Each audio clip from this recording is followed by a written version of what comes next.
right, here we are back again. We got Splatoon 3. Ooh, that is loud in my ear. Oh my gosh. But it's not showing up on the... Oh, what the fuck? Yeah, fucking audio, man. I've been testing it all week and it's been broken. And now finally, I think I have the mic fixed. God, I hope I do. And now the game audio is broken. Fucking, okay, what if I do this? Okay, now that's showing up. So yes, here we are. We're back again. Splatoon 3. This is the first Splatfest. Not in a while. It's been a while, but like April as in a while. So I was struggling which team to pick. I was gonna be power tactics, but I think I'm gonna go tactics. I just think it makes sense. Let's do team tac. Even though I definitely am more of a power player, like, you know, with the bucket, front lines, you know, just hit him hard, hit him fast, you know, get as many kills as I do deaths. Ugh. So yeah, for the past week now, I've been running a bunch of offline audio tests, just trying to get fucking something working, because nothing is. And it's driving me crazy. I think I have it figured out.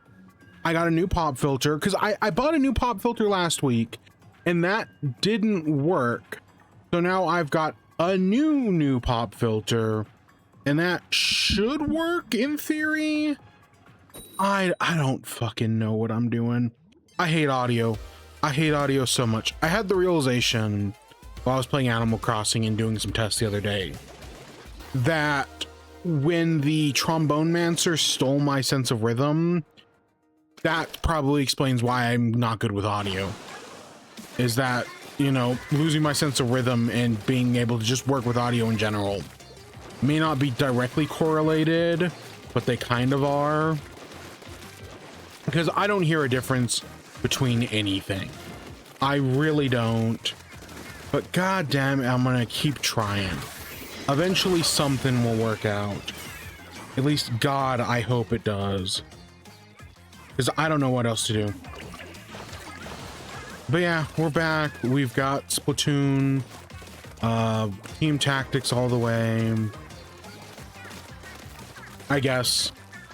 I don't know. I don't know how long we're going tonight. I do have a few things to talk about. Of course, we've got the big Xbox thing that's been building up all week. We got some Nintendo stuff. I got a few other random things. And then for WIBE, I got a little bit of food. We got Superman. I did not watch Supergirl still. I know it's a bad movie. That's part of why I've been putting it off. Instead, I watched a different... I'm not gonna say terrible movie. I watched it. I kind of listened to it. It took me like 3 hours to get through, and that's just the first one. So I got two surprises at the end, because this is the time of year where, you know, I've got a little bit more free time, and so I end up watching some shitty movies, mostly inspired by TikTok. Like last year I watched all 4 of the zombie movies. This year I got something that is pretty in line with that. Just, you know, scrolling TikTok, stuff coming up on my feed and being like, fuck it, let's give it a try. So that's what I did. I'm obviously not giving it away yet, but if we have time, we'll talk about them later. Maybe, I don't know. My goal is to go for like 2 hours tonight. Get not up to ruler, but maybe up to champion rank. We'll see how far we can get in 2 hours. But yeah, that's really the goal. I don't want to go forever. I really don't. But, you know, play a little bit at least. We'll do an hour with the bucket and then we'll switch to the bow and do an hour with the bow. And depending on what we're talking about, maybe we'll try out a different weapon.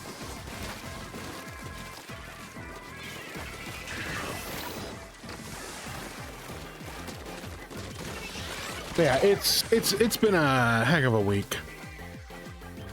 Oh, Anything else I gotta worry about?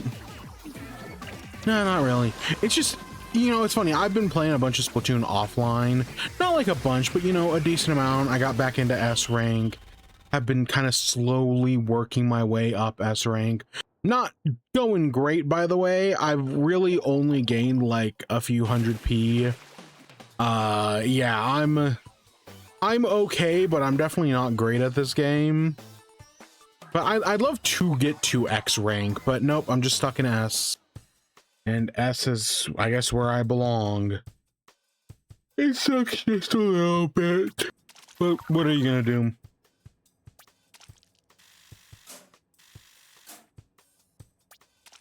Anything else? Not that I can think of.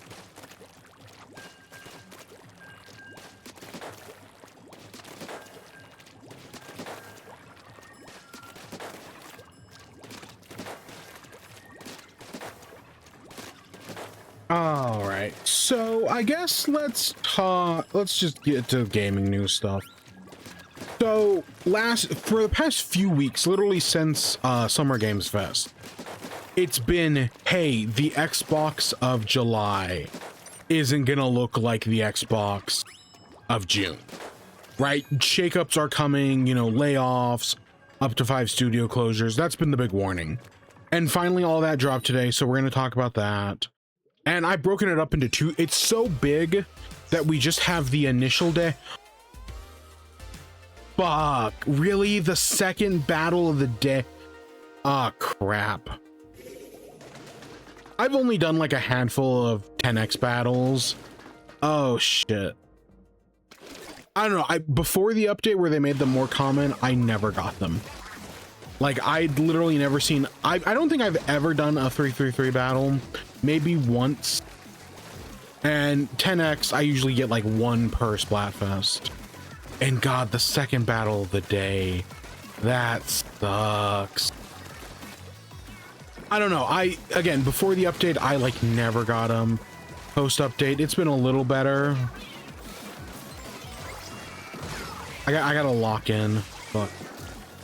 So yeah, the Xbox story is so big, I've broken it up into 2 parts. So the first half of it is just like day 1, you know, the big day. Was someone calling it like M Day, or someone like D Day? You know, someone was saying it was something like that. So first part is just that, and then the second part of the story is everything that happened after that. We got some Switch stuff. We got some stuff about the Switch 1. We got some stuff about Mario Kart Tour. And then I've got a few things in Byte-Sized news. I feel like I probably could have had a lot more in Byte-Sized news if I really wanted to. But there was only really 2 stories I wanted to talk about. So we'll mention them both briefly. And yeah, it's gonna suck. You know, this is titled Nothing Good because, like, nothing is good. It all kind of fucking sucks. And no good deed goes unpunished, or whatever the saying is.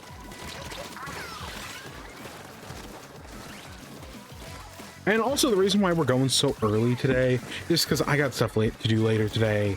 And while I probably could have pushed this until tomorrow, I was like, ah, fuck it, let's do it. Let's just go early.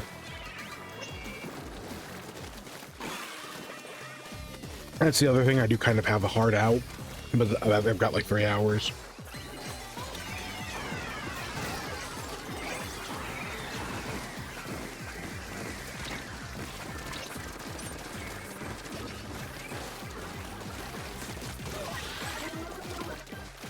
All right, let's talk Xbox layoffs, shall we? So we knew the Xbox layoffs were coming. That was kind of something that was, I don't want to say well known, but it had definitely been like a, yeah, Xbox is going to be laying off people. They're going to be closing off studios.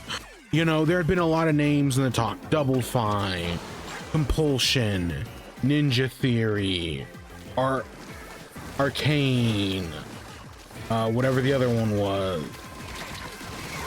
Undead Labs was the other one. Obsidian had come up, and then of course that one got denied. But there were all these different studios that we were worried about. And you know how many layoffs were going to happen? Microsoft already held the record for the most layoffs at a single studio. And of course, we were doing so good that battle until like the last 30 seconds. Because that's the problem with Turf War. I like Turf War. I know some competitive players just hate Turf War. I don't mind Turf War as much. However, it really, the last 30 seconds matter. You could be sweeping the full game, and then the enemy team gets like one triple kill or one, you know, wipeout, and then in the last 30 seconds, they just win the game. That's the problem with Turf War. I like it more than others do, though. I've been seeing people bitch on the Reddit all since yesterday about how dare they let me not play my ranked game mode. I don't want to play stupid Turf War. It's a story for another time. So yeah, we knew Xbox already kind of held the record for the most layoffs at a single studio, and we kind of saw it coming that, oh, this is going to be even bigger. I think the old record was 1,400, and so we figured they were going to be even bigger than that. The final number, on Monday, they laid off 1,600 people. Just on Monday. From there, over the next year, they will lay off another 1,600 people, bringing the grand total to 3,200. The biggest layoffs in the history of gaming, and by double of what the last biggest layoffs was. So yeah, this is a big deal. These are a lot of people losing their jobs, coming from all the divisions of Xbox. Right, as far as I'm aware, this does include people who are just leaving Xbox.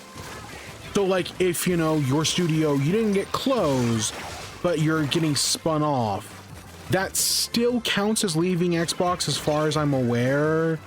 So the numbers might be a little less in actuality because some of those people are keeping their jobs. They've just been spun off. However, a lot of these studios that did get spun off are probably going to have to reduce their staff. They're probably going to have to, you know, they're no longer going to have that Microsoft money that afforded them to increase the size of their team. So even at, you know, Double Fine and Compulsion, I do expect there to be additional layoffs within those studios that are not counted in the Microsoft thing because, you know, they're spun off studios.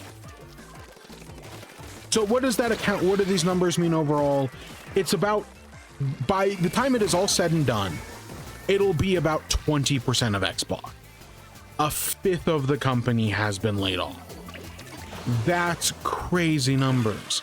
And again, like a year or two ago, they laid off 1,400 people as well. So all this comes from a memo that, you know, originally was internally published, and then they just put it online anyways, sent by Asha Sharma. And I guess we probably should just read the whole thing. I meant to pull it up earlier, but give me 1 second. Yeah, we got time. We might as well just read the whole fucking memo. So this comes from Asha Sharma, and this is her full memo. All right, give me a second. I feel like every time I touch the mic, you can just hear it shaking. I genuinely can't tell. I worry my new microphone stand isn't as stable as the old one, and it makes more shaking noise. All right, so it begins. Team, we are beginning the most significant restructuring in Xbox history.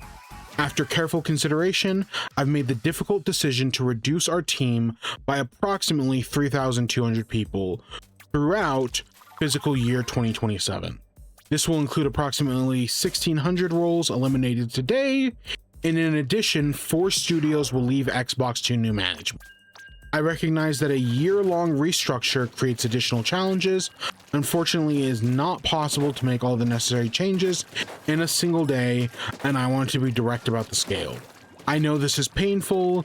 These changes will directly affect the people who have poured their creativity into building Xbox. Many joined us through acquisitions, while others were recruited here and sought us out because of their love of this industry and loved Xbox. Today's decisions do not reflect their talent and dedication. Our business today is not healthy. We are operating at margins that are 3 to 10 times lower than comparable platforms and publishing businesses. We entered Gen 9 with a smaller install base and a higher cost structure. To grow, we bet on Game Pass, multi-platform, and broader portfolios of content. While those businesses have created meaningful value, they did not grow at a pace which we expected. As that happened, our core business weakened, and we added more teams, more investments, and more time, hoping for a better outcome. And now the industry is facing the most severe hardware crisis in its history. We must reset Xbox. First, we will reset our content portfolio.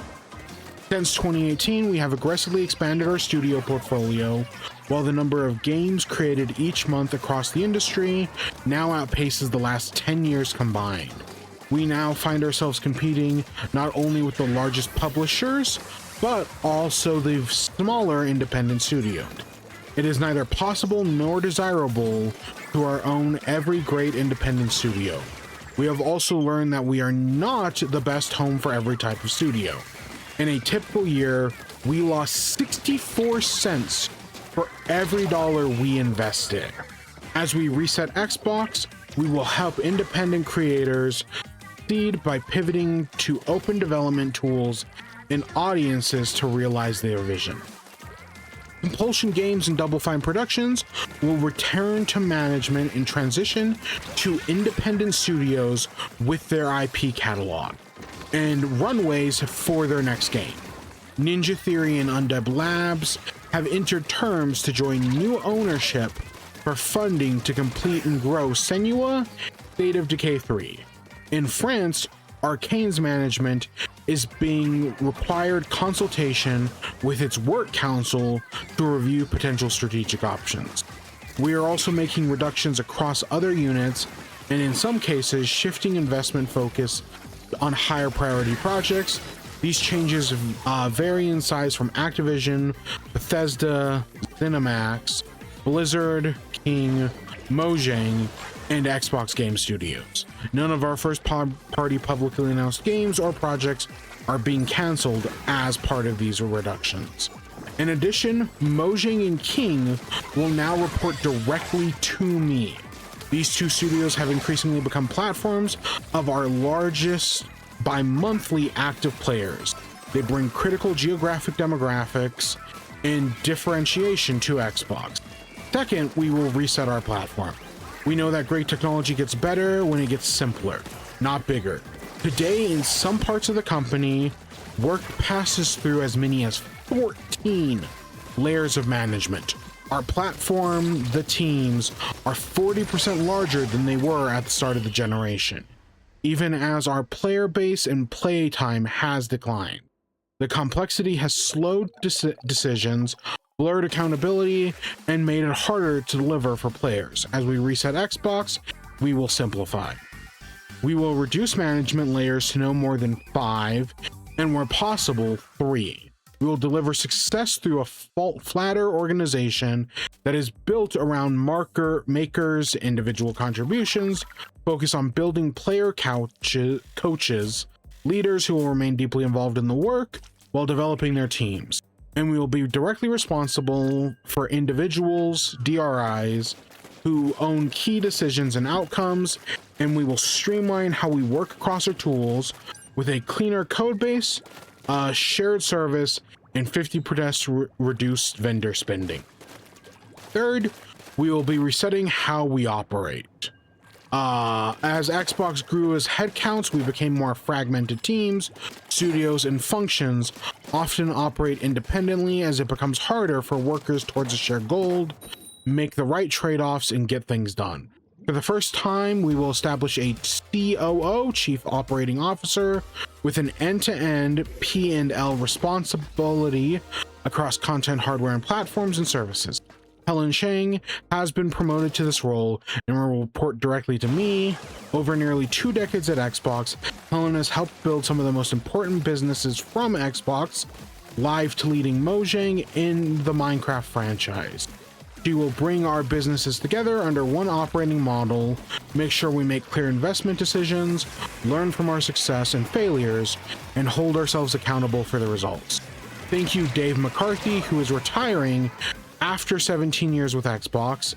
Dave has played a defining role in building the platform that millions of players rely on every day and has been a trusted partner throughout the many of the biggest moments in Xbox history. We wish him all the best. These changes are bigger for the future and not the smaller one. The next decade of gaming will be larger and more global and more creative than anything we've seen before. This year we'll invest much as Xbox as we ever have, but we'll invest with greater focus, greater discipline, and greater clarity on all service of making Xbox where the world and players create. I want Xbox to be one of the few companies that entertains more than 1 billion people each day. Fucking crazy number. Unrealistic. Each day, and gives everybody the opportunity to create and connect. I know we can achieve this goal. Xbox has many of the most beloved franchises in entertainment history, talented studios around the world, and will return to the growth in 2027. History is full of companies that make longevity and inevitability. We will not be one of them. Asha. So that's the letter. It's saying a lot, obviously, and I'm gonna break it down. But that's, oh my gosh, that's just telling you, you know, how things are going at Xbox. The crazy number there for me, though. The 1 billion thing is unrealistic. Like, I give Nintendo a lot of shit for being unrealistic.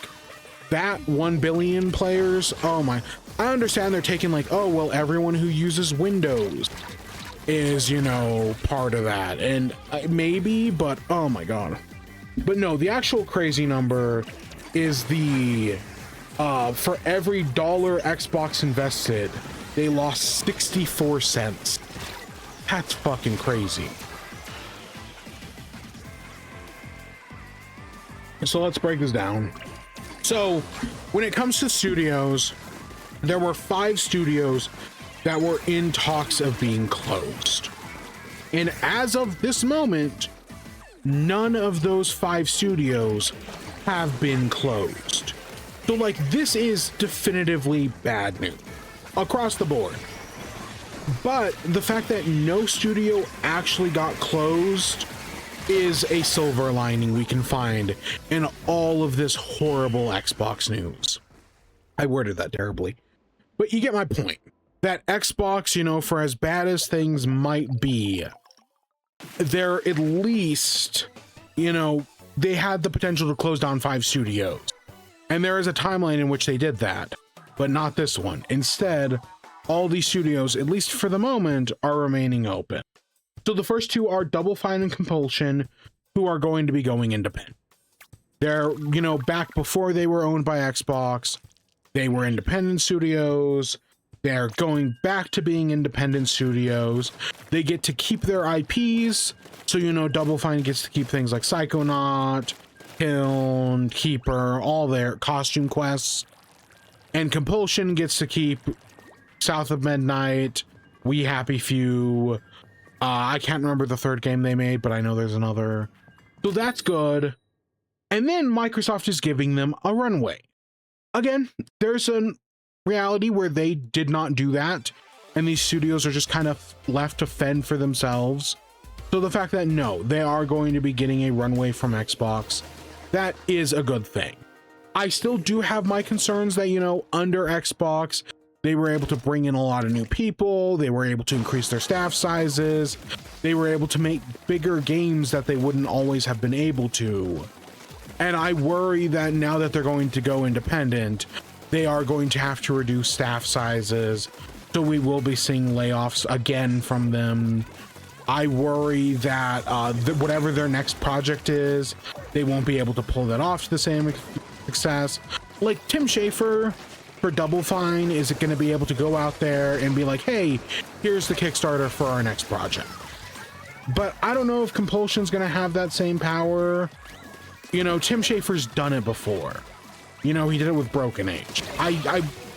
It's not exactly what you want to do, but I think he could do it again. I don't know if Compulsion Games can get away with that. Hopefully, maybe. Again, South of Midnight was a little divisive, but I know the people who liked it really liked it. But yeah, there's definitely, this is not the end of their story, and I hope they go on to do great things. Again, a world without Double Fine is a sucky world. Double Fine is fucking great at what they do. I've always been a big supporter.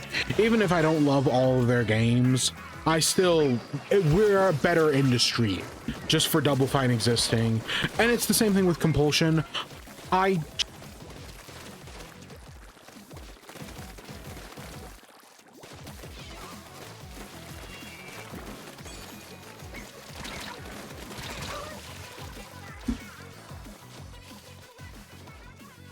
Oh god.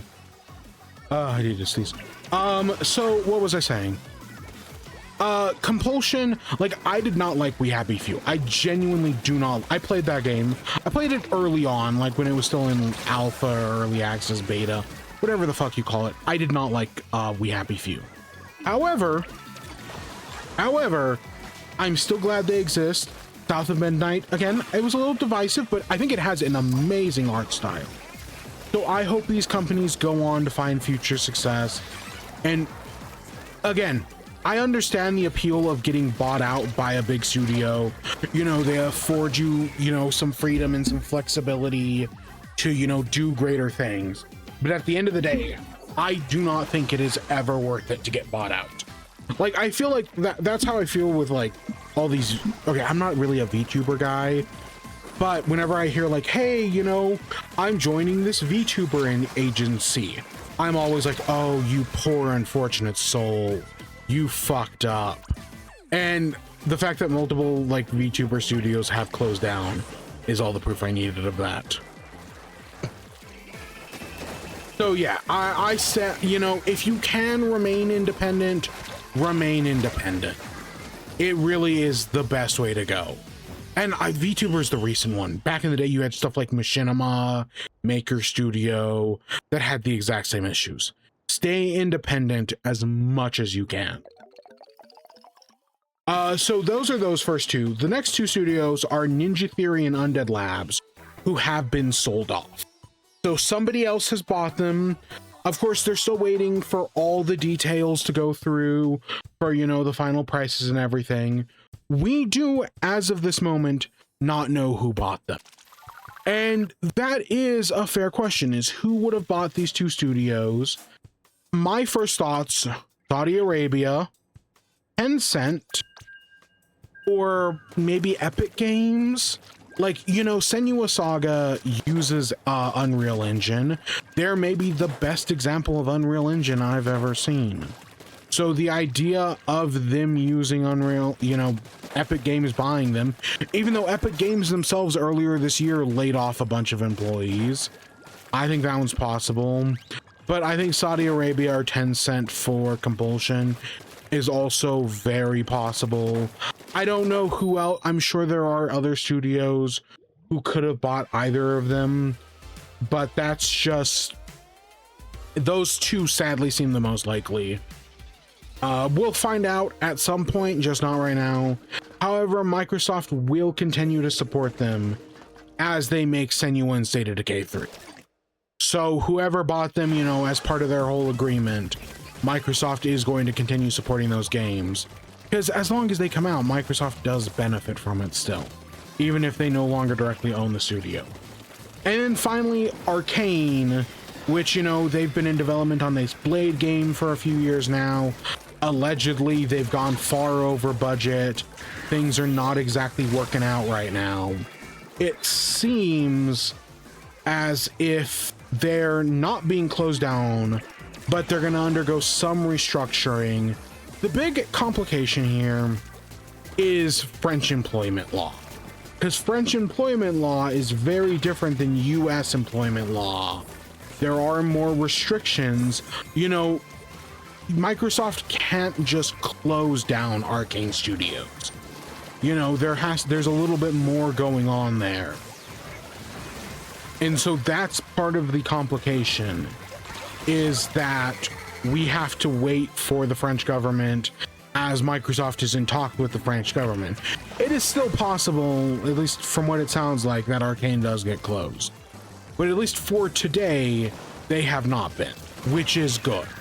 That is a good thing. I'm glad they're not being closed down. But because they also make great games. I love Dishonored. I didn't love Dishonored. I liked Dishonored. I really liked Deathloop. Deathloop was pretty good. And the fact that this Blade, you know, they're switching over from first person to third person, which maybe they shouldn't have done that. But even still, like, the fact that this Blade game is in development hell really fucking sucks. Because it's a fucking Blade game made by the guys who did Dishonored. This should be an easy slam dunk. And I wonder what the fuck is going on there. Because that sucks. That does suck. But yeah, and then Blade, like they say, no game has been canceled as of this moment. But I still think it is completely possible that within the next physical year, Blade does get canceled. That they pull back and they do cancel that. I think that is still totally within the realm of possibility.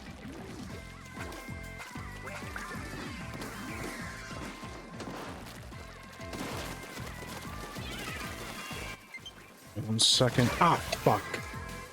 You know, I even thought about, like, before we started today, I was like, oh, I should charge the controller. And then I just didn't. I clearly really should have.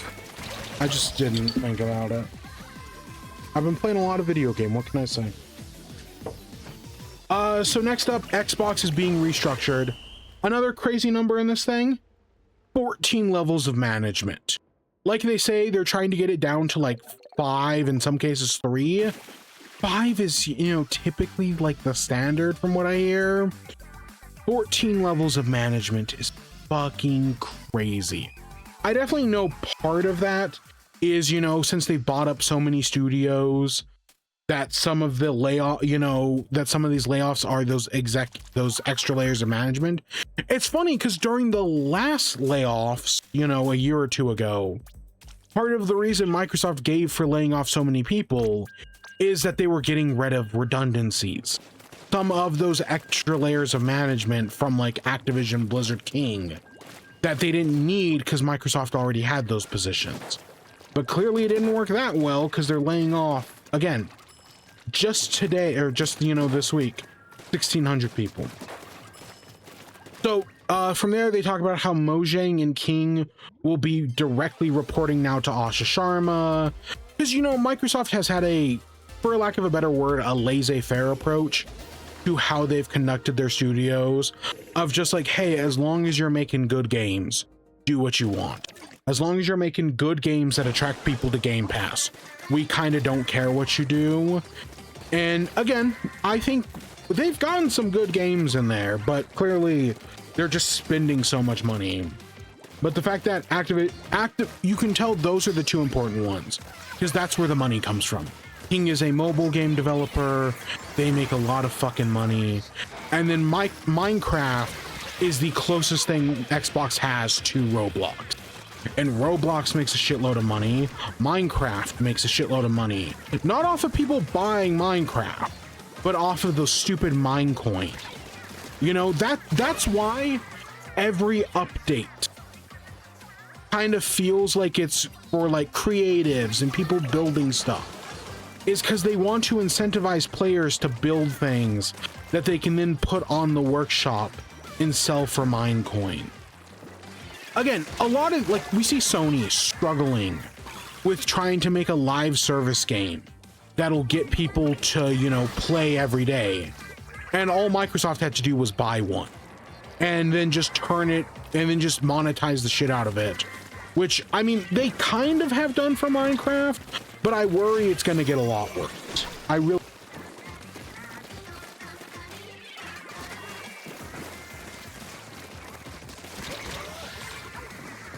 Of course, we did find out from Bloomberg this week that allegedly Xbox had been using the profits in revenue from Minecraft and diverting it into the rest of Xbox to fund the rest of Xbox, while Mojang themselves gets nothing.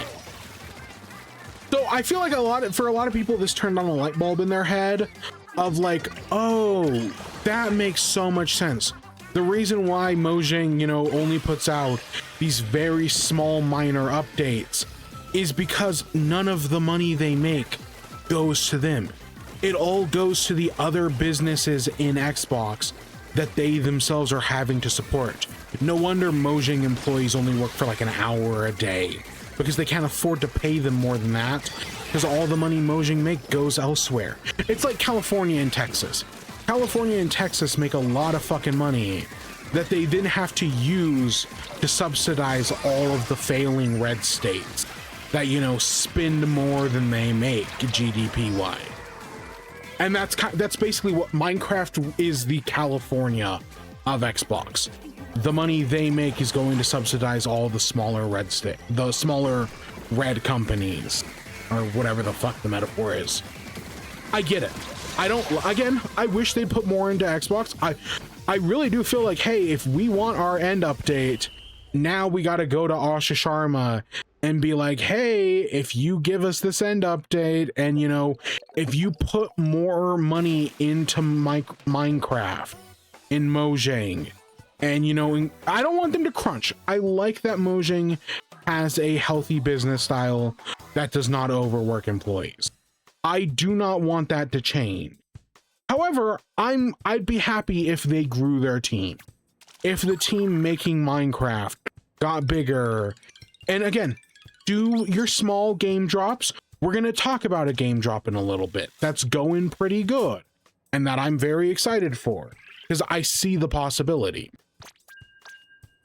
But also have another team that's working on big updates that come out, you know, every fall or every other fall, that adds in new dimensions, new features, that gives us the Warden dimension or the end update.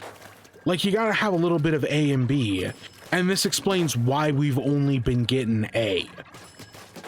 But I don't know if this is gonna change at all. Because why would they give us more free updates at bigger scale when they can just make content, put it on the marketplace, and charge us money for it? So I don't actually see it changing that much.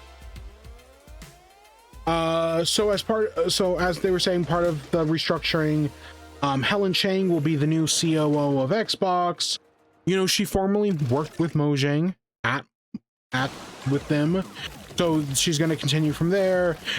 I know this seems like a new layer of management, but most other companies have a COO.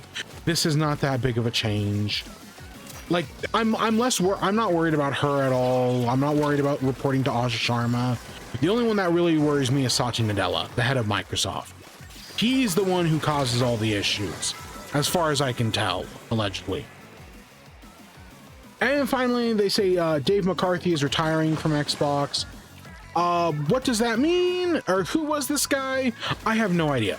They don't say what his job position was, just that he worked at Xbox for 17 years, and that's kind of it. That's all we know. So I have no idea who this guy is. But hey, he's retiring. Wow, he's like one of the only, you know, he's the only one they mentioned.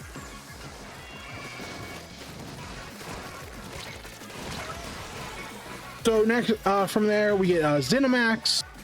ZeniMax came out and was like, as part of these layoffs, they will be doing a significant overhaul. You know, in order to better align with the business of Xbox, they're going to be restructuring themselves. ZeniMax is Bethesda, if you didn't know. Bethesda, Arcane, all that's under ZeniMax. And they're going to be pivoting to work on bigger franchises, such as Fallout, Elder Scrolls, Doom, Quake, and Wolfenstein. We'll talk about the Fallout stuff here in a minute. We got a few other things to get to first. But yeah, we've already started to see this shift takes place. And yeah, it's because ZeniMax has some big IPs behind it, some beloved IPs, and Xbox really, like, Xbox, they bought up all these studios. And yeah, they got some use out of some of them. Last year was actually a pretty good year for Xbox, relatively speaking. But they've got all these other big franchises that they need to take more advantage of. Like someone pointed out, Undead Labs, the developer of State of Decay 3, they were bought by Xbox a few weeks after the release of State of Decay 2, and in their 9 years under Xbox, they did not release a single game. That's fucking crazy. Like, I don't think that deserves them being shut down entirely, because we know State of Decay 3 is in development hell. But wow. And then the final thing in the letter is the fact that, you know, Xbox is unhealthy. Like they were saying, they were operating at 3 to 10 times lower than comparable platforms and publishing businesses. You know, your Sonys, your Nintendos. They were losing 64 cents to every dollar. And that this needs to be their reset. I do want to point out, though, that Microsoft still made a profit last year. Xbox still made money. This isn't like, yes, they're losing money for every dollar invested, but they're not losing money overall. As a business, Xbox had a net profit of 3% last year, which the issue is not that it's 3%, not that they made enough profit, it's that they didn't make enough of a net profit. Again, the structures of capitalism are built upon the ideas of infinite growth. The fact that Xbox did not infinitely grow and only grew by 3%, like normally for any business, a 3% increase, yeah, that's fine, you know? It's not anything amazing, but it's also not terrible. 3% is fine. But to the shareholders, the only people that actually fucking matter, a 3% increase is a failure. They want bigger. They want untenable infinite growth, which is just not possible. And again, I know there's a lot of talk about a bubble right now, and I definitely think there's something. Definitely not going to be the main bubble that pops, so we got to worry more about fucking AI. But we talk about bubbles a lot, and yeah, this idea of unattainable infinite growth, that they'll get a billion people playing Xbox, just isn't realistic, and it never has been.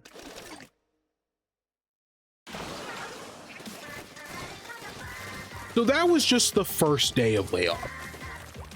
Going into day 2, we found out about id Software. So id Software, developers behind Doom, you know, they just put out a new DLC the day all this was announced. The new Doom the Dark Ages DLC, which I've heard is pretty good. Well, we found out that id Software was laying off 50% of their staff, which was about, you know, 90 employees. Or at least that was the original number reported on Tuesday. Yeah, that got updated a few days later.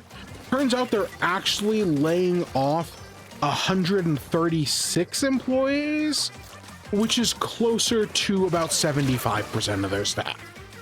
So id Software has just been completely gutted. They're not dead, but yeah, it goes back to that saying, you launch a failure, you get closed. You launch a successful game, you get closed. There is no winning with Xbox. And that's exactly what this feels like. That, you know, they just released a new Doom DLC. Doom the Dark Ages did okay, as far as I can tell. Again, Game Pass really makes some of these numbers hard to tell. But, you know, as far as I'm aware, Doom the Dark Ages did good. And nope, they're not closed, but they're now operating at such lower level. So according to GamesBeat, at the time of these layoffs, the cuts came as id's team was toying with different game ideas. They were going to be doing a John Wick style original game called Fury, a new game in the Perfect Dark franchise, and they were working on a co-op / multiplayer version of Doom. It's not clear if any of these projects can be done with the remaining team. So yeah, id Software has just been gutted. And now it's like, well, you know, they lost 75% of their staff. What do we do now? And like, there was a list put out. I don't have it. You can find it on Twitter of like the employees who were cut. And you think like, oh, the way Asha Sharma phrases it, it's like, oh, we're doing this to get rid of these 14 layers of management. You know, that's part of the reason for the cuts. It kind of sounds like that's bullshit. When you look at the employees who got laid off, it's QA testers, artists, programmers, literally every position under the sun.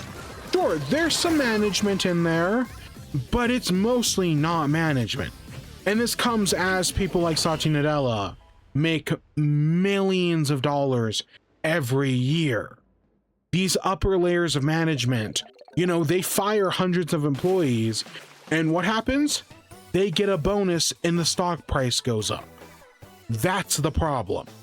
It's who was someone made a joke that was like, oh, you know, we're going to be the first company run by AI, so that way we don't have to pay our executives absorbent bonuses. And it's just like, no, we can't. The executives are like, no, we can't do that. Then how are we going to make all the money? It was some bullshit like that. It was funny though. Because yeah, that's where all this goes. It's all just the executives making profits while, you know, the common denominator pays. That's the problem with capitalism. Exploitation of the proletariat by the bourgeoisie. So that's the first thing from id. The next company we found out about was Obsidian. So Obsidian was not on the chopping block, luckily, but they still are taking a reduction in staff. About 25% of Obsidian is being laid off. That's approximately 52 employees. So, you know, 200-person studio, 52 employees. Yeah, that's about right. Immediately, we do know that Grounded 2 will not be affected. I want to say Grounded 2 is a partner with like Eidos Montreal or Avalanche. It's definitely a partnership with another studio. So like that game is not affected. The other thing that we know is coming is Outer Worlds 2 DLC, and that has also not been affected. That's still in development. But other projects are not so lucky. The big one being Avowed 2. So it looks, from what I can tell, it seems as if Obsidian was making Avowed 2. They were basically going to do an asset flip on the first game to make a sequel. There's nothing wrong with an asset flip. You know, people love their New Vegas. New Vegas is an asset flip. There's nothing wrong with doing an asset flip. And so it kind of seems like that's what they were doing with Avowed. They were going to do an asset flip for Avowed 2. And that has now seemingly been canceled. That, you know, they'd much rather have Obsidian work on something else. That being a new Fallout game. So yes, we did get the announcement basically that Obsidian will be working on a new Fallout game. Josh Sawyer, who was the director of Fallout New Vegas, will be the lead of this new game. Of course, you know, no timelines or anything. This is literally probably just starting development, so it's years away. Obsidian works fast though, but still, this is a few years away. I'd honestly be fine if they did an asset flip of Fallout 76. Use all the 76 assets and make their own game. Repurpose that Avowed 2 and just put a sci-fi skit over it. I mean, that's literally what Fallout 3 was, Oblivion with guns. But no, listen, if we're doing a bit of armchair CEOing here, after Avowed underperformed, the thing to do is just go to them and be like, hey, make a new Fallout. You know, I think I talked about this last week. Blessing Adeoye Jr. put it that, you know, while yes, these layoffs suck, if you were playing a game like Game Dev Tycoon, and this was the scenario you were given of Xbox, you know, a company that's purging money, they've got all these employees. Given the scenario, you would probably make the same decision, which fucking sucks. That's just the industry we're in, and it's fucking awful. Unionize. I don't have it in here, but the Bethesda union has been talking a lot this week. They put up a thing which was basically like a dedication to some of the fired employees, and HR came in and told them to take it down. And so obviously the union has been pushing out to get back against that. Unionize. It is the most important thing. It is so important. As someone who is a union member, it is so important to be part of a union. Unionize. That's one of the big takeaways from all this, is you should be union. You should start up a union, because yes, these cuts were going to happen, but you gotta fight back, and unionization is one of the only ways you can do that.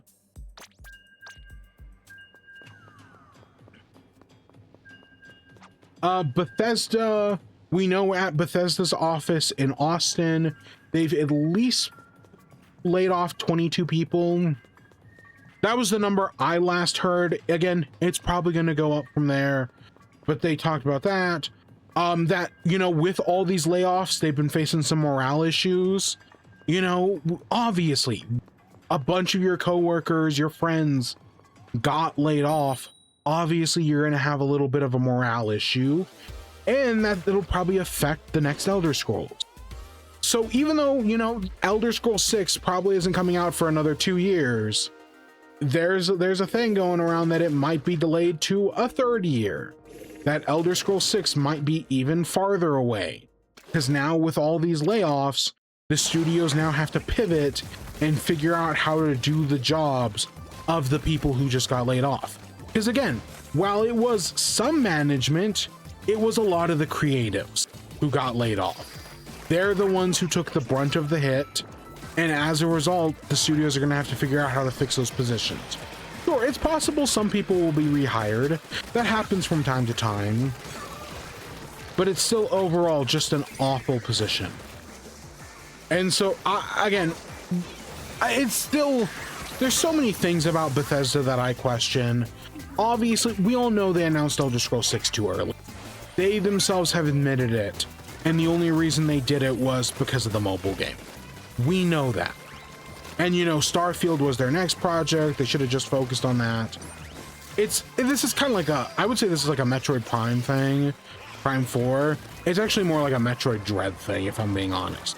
They're basically starting fresh with development, even though the game was never in development to begin with. And then, even though it is not Xbox related, our final bit, you know, it's only Xbox, it's not an Xbox studio, is IO Interactive. Last week, I think I mentioned how IO Interactive, you know, their Project Fantasy, how Xbox had ended their dealship.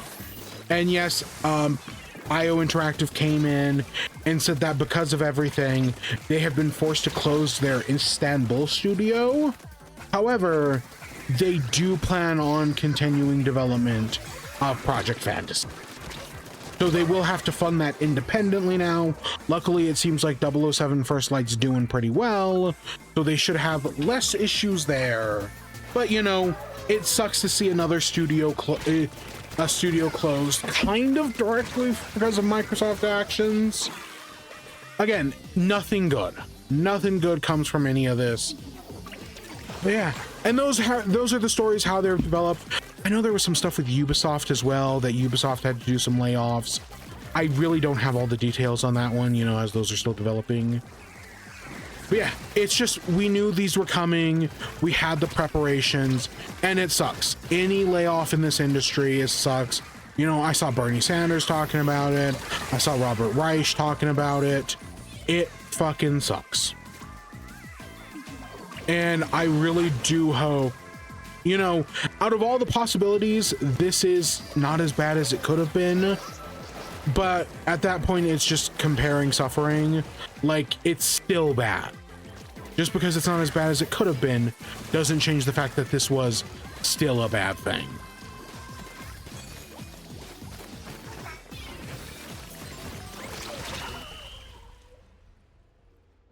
So that's our first thing. That's the Xbox story. That's a lot. I knew we were going to talk about that for like an hour. But yeah, it sucks. I hope all the people, you know, whether they got laid off, whether they're going independent, I do hope they find success. Because there are some great people, and it really sucks everything that's happened. But we'll just have to see how it plays out from here. I don't know. People don't trust Xbox. We're not talking about the PlayStation disc thing this week, but the PlayStation disc thing still sucks. People are mad at the Steam machine. I guess they've got this like red line of death. But even with all of that, they're still Nintendo. And I've actually seen a lot of people buying a Switch 2, that with all this news that comes out of Xbox and PlayStation and how just terrible everything is, I have actually seen a fair few people that are buying a Nintendo Switch 2 for the first time and are loving it. Because guess what? I'm currently playing on the Switch 2. Great system. I really enjoy it, and I do recommend it. But we do have some Nintendo news to talk about, and it's not all good either. We got 2 Nintendo stories. So our first one is that they're going to be stopping production of the Switch 1 in Europe.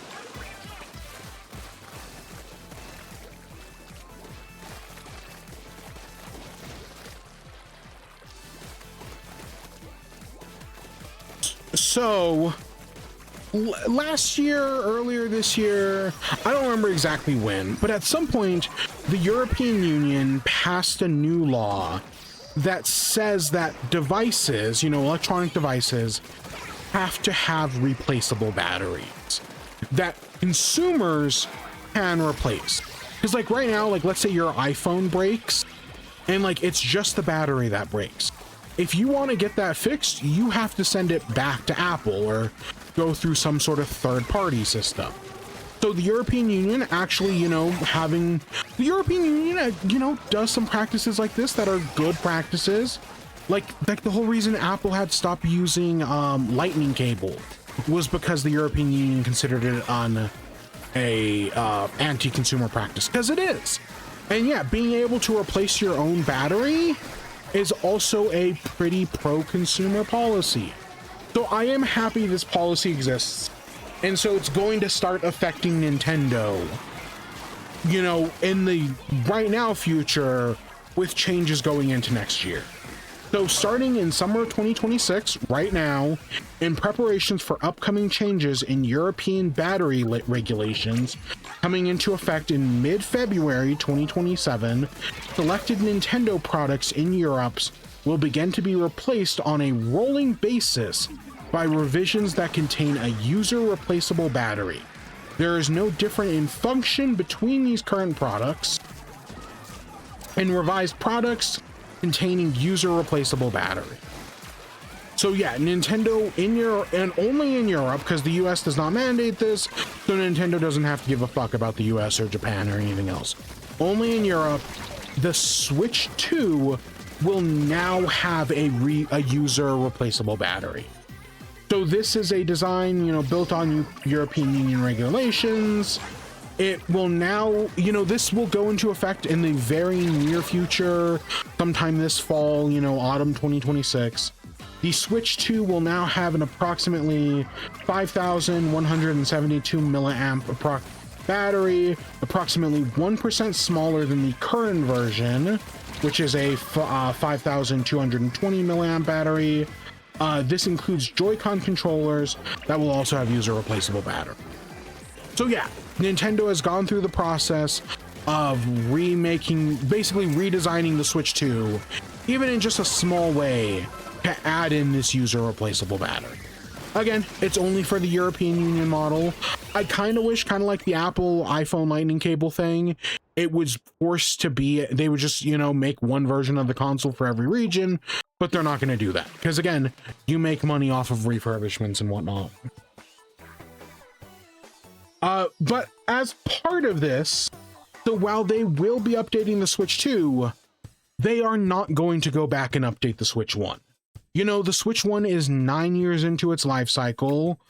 I would say everyone who wants a Switch 1 has already bought a Switch 1. And if I will tell anybody, if you are interested in buying a Nintendo console, you do not buy a Switch 1. You buy a Switch 2 because it is like 98% backwards compatible, and it plays every Switch 1 game, plus it will have another, 7-8 years of games in the future. Whereas the last Switch game probably to ever release first party wise came out last week. I don't expect any more new Switch 1 game. Okay, I think there could be one more. It would not at all surprise me if in September, Nintendo at their Direct announces one final first-party Switch game. Just for the holiday season. To try to get rid of these European Union units and get rid of, their remaining Switch 1 stock. That would not surprise me at all. But overall, it does seem as if, yes, Switch 2 production, or Switch 1 production is coming to a close. So yeah, so the Switch Lite in the Switch OLED will end production in Europe. Instead, you will only be able to get a Switch 2. Now, of course, the grifters have come out and been like, oh, how dare Nintendo? Oh, they're all, the Switch 2 is barely a year old and they're already getting rid of the old product. I mean, that was inevitable. That was inevitable. But the reason why I don't think this matters that much is because the Switch 2 is fully backwards compatible. If the Switch 2 wasn't backwards compatible, this would definitely be a major issue. Because I do think that within the next year or two, they will also be ending Switch 1 support in North America and Japan. It's not going to stay up that much longer. However, I'm also not worried about the eShop shutting down. Because the Switch 1 in the Switch 2 share an eShop, and the Switch 2 is backwards compatible, I don't think the eShop is getting shut down anytime soon. Like the Wii U and 3DS eShop got shut down within like 4 years of the Switch. I don't think during the Switch 2's life will we see the Switch 1 eShop be shut down, because they share the same eShop. At the end of the day, and that's kind of a pattern I hope to see in the future, that just every Nintendo shares the same eShop. Admittedly, I hope they redesign it at some point, but outside of that, I mean, it's already running better on Switch 2, I'll give them that. But no, I'm less worried about this because of the Switch 2's backwards compatibility. No games are being lost with the end of Switch 1 in Europe. Everything will still, in theory, be playable because of backwards compatibility. So yeah, yes, this is a story, but I also, again, doing a bit of armchair CEOing here, I understand why they did it. Why would you redesign a 9-year-old console to fit new labor laws when not that many people are going to buy it? It's better to just cut your bets, put all your money into the new console, and then make that meet the new regulations. So I think this makes sense. Not the best decision, but I get it.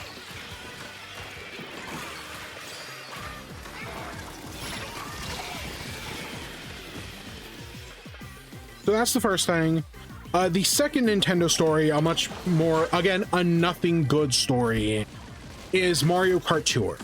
So Mario Kart Tour was the Nintendo mobile game, Mario Kart. Technically, it is considered the 9th Mario Kart by Nintendo, kind of in the same way that Super Mario Run is considered a mainline Mario game from Nintendo. Yeah, those are two things that Nintendo treats internally. And so we found out that after many years, this game will be ending development. This is one of those things that we always knew was coming. Kind of like, we saw the writing on the wall the moment Animal Crossing ended. I'm kind of surprised this didn't happen sooner. But what does surprise me, they're not doing an offline mode. When Animal Crossing shut down, they made an online mode for Animal Crossing Pocket Camp or whatever it was called. So that way you could play that game offline still, and you can. I'm amazed they're not doing the same thing for Mario Kart Tour. Again, you kind of treat this like the next mainline, like the 9th Mario Kart.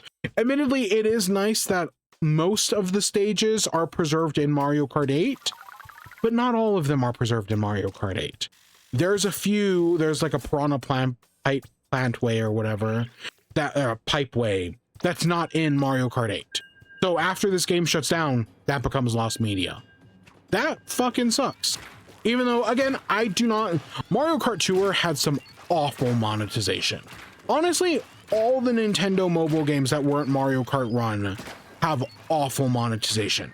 I really thought Nintendo was just done with mobile games until that stupid Picto Nico came out like a few weeks ago.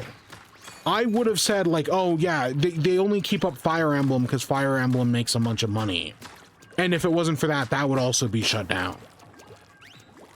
But no, Nintendo still is clearly doing mobile games, and I don't know why. Nobody likes them. I understand why they did them during the Wii U era. You know, Nintendo was failing as a business, but they're not anymore. Things are better than ever. And yet they still released a mobile game this year for some stupid fucking reason. I don't get it. I don't. But yeah, so what's going to be happening is that starting as of July 7th, when they announced this, they will no longer be selling their premium currency, rubies. You can, of course, if you already bought your rubies, you can still use them until the official shutdown date, which is September 29th, so the end of September. Players who have the gold pass can continue to use it, but in August, starting August 4th, they're going to be giving away a free gold pass for any player. So if you've never played Mario Kart Tour and want to give it a shot, in the last month of the game, you will be able to fully play it with the gold pass and everything for basically from the beginning of August till the end of September. So it's like 2 months. Because they're going to be doing a special vacation tour event that'll run through the end of the game. And yeah, and then after that, the game shuts down. No offline mode, no nothing. Again, I would have thought they would have done an offline mode. I'm really surprised they didn't. But everything else, I mean, we knew this was coming. This was not a if scenario, this was a win scenario. And now it's finally it. And it just kind of sucks. It sucks that, again, I did not play this. You know who did play this though? My father. My father actually played a fair bit of Mario Kart Tour. Not like an insane amount, but you know, he played it more. I played it at launch and I just could not get into it. I did not like any of Nintendo's mobile games. I really didn't. At some point, I do have to give Mario Run a try. At some point, we're gonna let's play Mario Kart Run as part of this show. I don't know when, but at some point I do plan on doing that because I have to play it at least once. But outside of that, the Nintendo mobile game thing, well, yes, Fire Emblem was successful. They clearly did make some money off of Mario Kart and Animal Crossing. They also had some awful monetization, and the less Nintendo has this awful monetization, the better. So there's a part of me that's like, I'm glad Nintendo considers these mobile games a failure, because that means they're less likely to do this scummy AAA monetization in the future. At least that's the hope. But no, this is why, you know, physical games are so important. Because here's an example of a digital game being shut down that people will no longer be able to access. This is far from the only example. This is just the one this week. And that's not even taking into account stuff like Cruising Blast, which I guess Cruising Blast got taken off of the eShop last week. I actually own the physical edition of Cruising Blast. I got it for like $5 at some point. Like I was buying something else and Cruising Blast was just there and I was like, eh. And now, yeah, you can no longer get that digitally. That's a physical only game, which is kind of crazy to think about.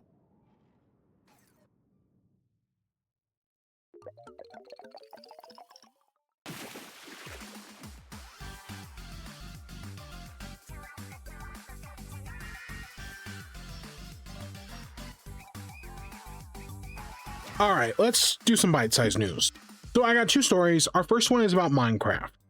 So if you have not been keeping track of the new Minecraft updates, they added in a new biome called the Dappled Forest. Looks pretty decent. I think I like the autumn vibes. That kind of reminds me of if you played Bedrock Edition, they have a, there's a thing where the leaves turn white in snow. I kind of wish that in order to coincide with this new biome, they would do a snowy taiga and make the white leaves, maybe just make them a permanent thing in Java, where there's a snowy taiga biome where you can just get white leaves. I think that'd be cool. You know, maybe bring Bedrock in Java into parity a little bit more. Because there are things in Bedrock Edition that I'm surprised are still only in Bedrock Edition, and there are things in Java Edition that I'm surprised are only in Java Edition. The two examples I can think of is Bedrock Edition has armor stands with arms. Java Edition doesn't. And then on Java Edition, you can put a banner on a map as like a waypoint. Can't do that on Bedrock Edition. At least last I checked. And I don't know why not. But so they've been making this new Dappled Forest biome. It's got this new, they've got these new structures, these abandoned campsites. It all looks nice. Again, I know people want an end update, but that's just not what Mojang wants to do. Mojang, you know, smaller team, more healthier development practices. They only do small updates. And as these small updates go, this is looking to be a pretty decent small update. So that was the first, so that was the snapshot last week. Snapshot this week, they added in straw beds. So you use 3 hay bales and it crafts 4 straw beds, which if this was a 1-to-1 thing, I would not like this. But the fact that it makes 4, that is very nice. And you make these straw beds. While you're out exploring, you can sleep through the night, but it does not reset your spawn.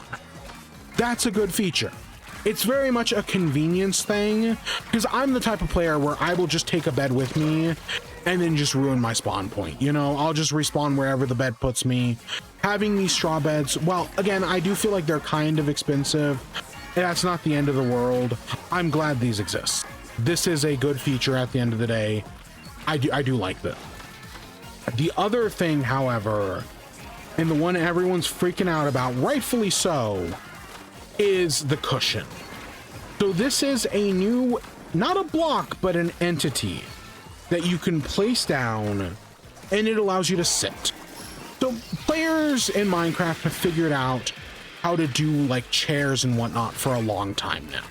You know, they've either crouched on a stair, they've put a minecart inside of a stair, they've done all sorts of things, the boat. This, though, is an official way to sit down. However, Mojang made the genius decision of, instead of making the cushion a block, it's an entity, kind of like an item frame. And as a result, it can be placed on any hitbox, which means it can be placed at any height. So you know how like snow layers can stack up with layers of 8? You can rest the cushion on top of any of those layers. You can put it on top of a pressure plate. You can put it on top of a button. You can put it on top of a pot, a fence post, a sign. And it sits not at the top of the block, but at the top of the hitbox. And then people figured out that, hey, you can put it on a cauldron and adjust to the exact pixel where you want it. Now that last one is considered a bug by Mojang, that, you know, placing it at any height on a cauldron, but, you know, people have still found a way around it. People are making LEDs because it turns out, you know, it's like entities when they're inside of things, they turn black, but if you use a light, they'll light up. So that goes away. So people have been able to make like LEDs out of them. It's really impressive. The amount, I'm not a good builder. I never have been, but just seeing this and the amount of possibility with this cushion, it is infinite.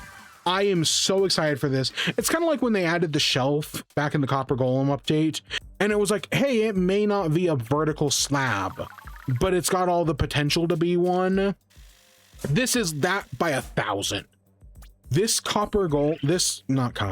This cushion has so much potential. People are going to be able to, people have already started doing so many crazy things with it. I am so impressed and I am so excited. I am genuinely so excited for this. Like, I don't, like, literally even just me as like a basic builder, being able to actually just make a couch. Because if you saw when we did the last, not the last snapshot, but the one before, whatever came out before the copper, for sulfur cubed. No, not tiny, whatever was before tiny takeover. I mean, in that, we made a table with chairs, but we couldn't actually sit down in the chairs. We put copper golems on them, and they just didn't, like, they sat above the chair. I do kind of, you know how like when like an entity walks past a boat or a minecart, they have a chance of sitting down in that boat or minecart, you know, which is how people hunt Enderman. You put Enderman in a boat and now they can't attack you. I kind of hope they do the same thing with cushions. I kind of hope they allow, when an entity walks past a cushion, it'll sit down on that cushion. That, you know, in the same way they would on a boat. I think that would be very nice. That's that's a feature I do actually kind of want. People have been using it to make rails, that you can basically just make a railway that you can already do with like an elevator, which you can already do that with a boat or a minecart. But boats and minecarts are far more expensive. Okay, boats really aren't, but boats are kind of annoying. Like, the cushion seems to just be so much easier to work with. I really like everything we're seeing from this cushion so far. And yeah, it's, again, it's definitely a weird way of doing things. Like, if this was a mod, the cushion would have just been a placeable block. And maybe it would have the bonus feature of being able to be placed on the stair. But no, the fact that they made it an entity gives it so much possibility. I love it. I do. I love it so much. So that's that.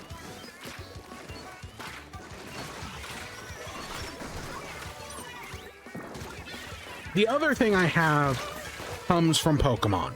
So we know they're doing Lego Pokemon sets. I think we had previously talked about how they're doing a bunch of Smart Play Pokemon sets that have the new Lego Smart Brick, and some of them look okay, some of them just look awful. I think the Bidoof is fine. But we're also, on the same day those Smart Play Pokemon sets come out, which is August 1st, we're also getting some new Lego Pokemon sets. And so those got officially announced today. Some of them are coming out August 1st, some of them are coming out October 1st. So we got the two August 1st sets no, there are three. We got Arcanine, which this had already been leaked. We had seen this before. Looks pretty good. Honestly, as a brick-built Arcanine goes, you know, it's a lot more like the Eevee or the Pikachu, but I think it looks better than the Pikachu anyways. It has 1,190 pieces and costs $110. That's not bad. That's a pretty decent piece to price ratio. I think that's fine. I'm not a big Arcanine guy. I've never used one. I've never really cared for Arcanine. I think it looks fine though. The other one that had already been leaked was Rayquaza and the Spear Pillar. It's 1,083 pieces. It costs $130. That's definitely an IP tax right there. That's way more. That's like $30 more than it should be. It comes with a Zinnia minifigure. It's got the Spear Pillar base. I personally really like the look of this set. This is a set I would genuinely consider getting. Rayquaza, I know the face looks a little dumb. I still think it looks good. The Zinnia minifigure is really weird. Like, that's the first Pokemon minifig we're getting, but I think it's fine. It makes thematic sense.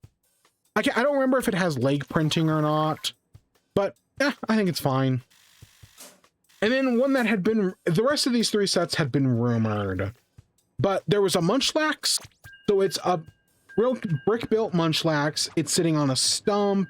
It's got little like fruits on it. It's 757 pieces, and it's about $70, which, yeah, that's about standard Lego price point. Comes out August 1st. I think it looks cute, but not really up my alley. And then for the October sets, we're getting a Pokeball. It's a giant brick-built Pokeball. It opens up and it's got a little diorama inside of it. You've got Professor Oak giving you your choice of starter, and then you've got a little battlefield that has the trainer Red, brick-built Pikachu and Eevee, or not a brick-built, a figure Pikachu and Eevee. So it's like a single-piece Pikachu and Eevee. And then instead of using blue as the other figure, it's just some random trainer kid, bug catcher. Why the fuck is this not your first rival battle? Fuck. Hey, we're getting another 100x. Yay. I suck with the bow. And God, we have another. Oh, fuck. We're so fucked. Oh, we're so fucked. I'll try my hardest. Why is this not you getting your first Pokemon and doing your first rival battle? Why is this set Ash versus just some random trainer? I understand they want to use Pikachu and Eevee. That's okay. Guess what? The Let's Go games exist. Make it fucking Tomathan or whatever the Let's Go protagonist is that nobody likes. But no, it's instead just some random trainer. I think this set is missed potential, just conceptually. But then we get to the price. This set has 2,386 pieces. That's a lot of pieces for a set. The price point, however, $300. If it had been $250, I would have been like, okay, it's a little expensive, but I get it. $300? That's $50. That's over $50. I would argue that's $60 more than it should be. That's so fucking expensive. That's crazy. That's fucking crazy. No. Like, if this set had been cheaper, even if it had been a little, I would have much rather had a smaller set that was cheaper. I might have actually gotten that. But no, at that price point, with that few pieces, and it just lacks a little bit of the pizzazz that it could have. No, this one's not on my list at all. And then there is finally an upscaled Red figure, which is, you know, Lego occasionally does like giant built brick Lego figures. This is one of those. It's Red. He's holding a Pokeball. It costs $80, 930 pieces, comes out October 1st. That's a little better price point, but I don't know, how attached are people to Red, the protagonist? It's just kind of whatever. I don't know. Again, I think the first few sets are fine, but the Pokeball and the Red one, no. That's a no from me, dog. I'm not impressed with any of those at all. Now, there is one other Nintendo set that I do want to mention real quick, and that is the Donkey Kong set. So obviously I'm not showing any pictures of these. I especially cannot show a picture of this one because it has not been officially revealed. But it's a Donkey Kong arcade cabinet. It's not an arcade. Okay, it's an arcade set, not a cabinet. So like they did a Pac-Man one, which was shaped like an arcade cabinet. This isn't like shaped like an arcade cabinet. It's more of a Donkey Kong display. It's got a bunch of custom built parts, you know. I don't know how many stickers are going to be on it, but it shows Lady, Donkey Kong. It's a recreation of level 1-1. You can see the barrels. It's got the whole border. It says Donkey Kong on the top. It's got a little arcade stick at the bottom. The one I'd compare it to is the Pac-Man set, if you've ever seen the Pac-Man arcade machine. I actually think it looks pretty good. I think that's a decent looking set. What kills it for me is the price. It's 1,367 pieces, and allegedly the leaked price is $200. Comes out in August. That's too much. If it was 150, oh yeah, I definitely right there next to my Game Boy, next to my NES, I think this would look great. But at $200, That's just too expensive. Probably. I don't know. Maybe if I can get it on sale one day, because that's the only reason why I have the Lego NES, is because I got it on sale right before it went out of stock. But breaks my heart. As I think it looks great. I do. But that's just too expensive. Too rich for my blood. Because that's the thing, like the Lego Pokemon sets are very mixed, but I think the Lego Nintendo sets are fantastic. Both the Zelda sets are great, the NES, the Game Boy are great. The only problem really is the Lego Mario stuff, which we know we're getting a brick built or a minifigure Mario next year. Whereas the electronic Mario is kind of dumb, but then again, the smart play sets are dumb. And if Nintendo hadn't done Lego stuff back in the day, we would be getting Smart Brick Mario next year.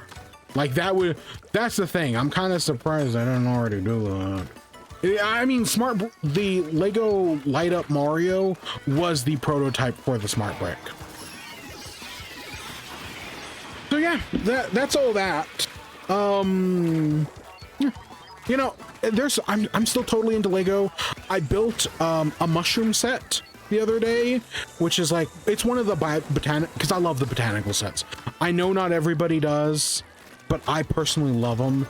And they have like a little mushroom display. I love it. I think it looks fantastic. I don't know where I'm gonna put it yet, but I think it looks great. I love the botanical sets. So speaking of that, what I've been doing, we got 2 food things. We got my adventures with Superman. And then I'm going to talk about the Monster High movies. Last year around this time, I watched the Zombies movies. And they were all pretty bad. And now because of TikTok, I watched the Monster High movies. And they're not great either, but I thought we'd talk about them as well. Oh. Yeah. Because here's the thing, I watched them, but I didn't like watch them. Like, it was kind of one of those things where I was kind of like listening to it in the background, and I'd have to pause it to go do other shit because, you know, I still work a job. But I got to them before I did Supergirl because fuck me. I know that movie's bad. That's the problem. I know Supergirl is bad, so I'm kind of avoiding it. Whereas with these, it's just like, you know, I can just put them on and kind of watch them, but mostly listen to them. And I don't think it was that big of a difference. I really don't think it made that big of a difference. Plus, you know, I was building a Lego set. I had some time to kill. All right, let's talk about Taco Bell. So Taco Bell, they did an Enchirito. I know people loved the Enchirito back in the day. They brought it back either last year or 2 years ago. And at the time, I didn't really care for it, but I had it again this week. I actually really liked it. It's literally just a burrito with beef and onions covered in red sauce and cheese. Like, it shouldn't be anything that special, but I found it surprisingly good. Like, yeah, I enjoyed it. I'd probably get it again. Not as good as, you know, like my grilled cheese burrito, but it's still pretty decent. I was surprised. Like, I'm not really a spice guy. It's not spicy at all. But, you know, I know I'm very much a sauce guy. You know, I always talk about how I think an important a sauce is. Like, Raising Cane's is a sauce restaurant that also sells chicken. Taco Bell is not actually a sauce place for me. Like, yeah, you know, I'll try the sauce every once in a while, but like, if they forget the sauce, I know for some people that ruins their day. For me, yeah, it happens. But yeah, I was not expecting to like the Enchirito, and I was surprised at how good it was. I'd get that again. I know they had other stuff. I didn't really try any of it. There was the, they brought back the sliders, the not chalupa sliders, the gordita sliders, whatever they're called. They're still pretty good. I got the steak ones. Yeah, they're fine. I like them. But yeah, overall, it's Taco Bell. And yeah, I was surprised with the Enchirito. I'd get it again. The other place I went to was Burger King. I don't know if you've been on TikTok, Burger King is on the up and up right now. Burger King and Arby's, kind of like Nickelback. People got so annoyed with people complaining about Nickelback that they then flipped and started defending them. Arby's is the same way. People got so annoyed with people shitting on Arby's that now people like Arby's, I guess. I don't know. I'm still not going to Arby's. However, Burger King, on the other hand, I'm a little bit more willing. And, I give them a chance every once in a while. Admittedly, I was kind of mixed on their Mandalorian stuff. But I was like, yeah, a lot of people are talking about it. I'm just going to they have new chicken sandwiches. I'll get that. And then I'll try their Whopper. Because I've had all their variations of Whoppers, but I don't think I'd actually just had a normal Whopper in a while. So the 2 new chicken sandwiches, they have a club original chicken sandwich. It's got a different cheese. It's got bacon, lettuce, tomatoes. Overall, not bad. I'll be honest. I can't remember if they use it's not a peppermint. I don't think it's a Swiss. It might be like a Colby Jack. I don't remember the exact. It's definitely a white cheese that's used. I don't really care for. I'm very much a boring cheddar guy. But even with that, I was surprised. I think it's pretty. I thought it was good. The jalapeno one. No, again, I don't really find jalapeno spicy anymore. While I'm not white, I've mostly have like a white person's sense of spice. Like, sure, I can deal with ketchup, jalapenos, but like other than that, like I cannot handle a lot of spicy things. And yeah, I don't know. I guess I'm just developing my sense of spice. I get better and better each year. And yeah, I no longer find jalapeno spicy, like at all. I do think they're cheap spice. I think they're kind of boring. They're in so many things. But we'll order jalapeno chicken sandwich. It was fine. Actually, probably the better of the 2. It was decent. And then the Whopper. So when I started off with the Whopper, I just got standard. I did get it with cheese. I hate when restaurants are like, oh, well, if you want cheese, that costs you extra. Like, I don't know why some places, Whataburger also does that. And I don't get it. But whatever. I had a Whopper with cheese. And the first few bites were okay. Like, yeah, it's a Whopper. It's got a lot of veggies on it. I know. I think a good burger has lettuce. Tomatoes and onions are decent. I thought it was fine. And then I had, like the first half of the burger was kind of like, whatever. Okay, this is good. The latter half, however, was great. As I got to the end of it, I don't know what maybe, I just got used to it or whatever. But the latter half of the Whopper was actually pretty good. I actually enjoyed it a fair amount. I was surprised at how, I was like, yeah, that's good. I like that. So yeah, I see why Burger King's on the up and up. I know part of it, they replaced they got a new bun. And yeah, the new bun's pretty good.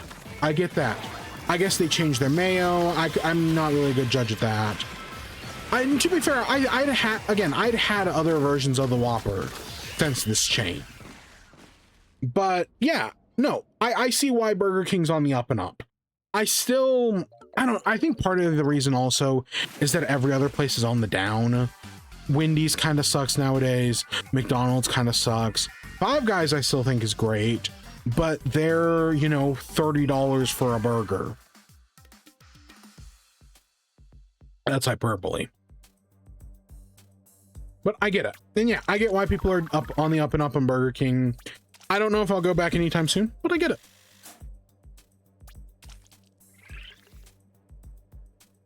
Okay, we're gonna go. I know I said we were going to 500. I think we'll go a little past that, but we're not maxing it out. No way.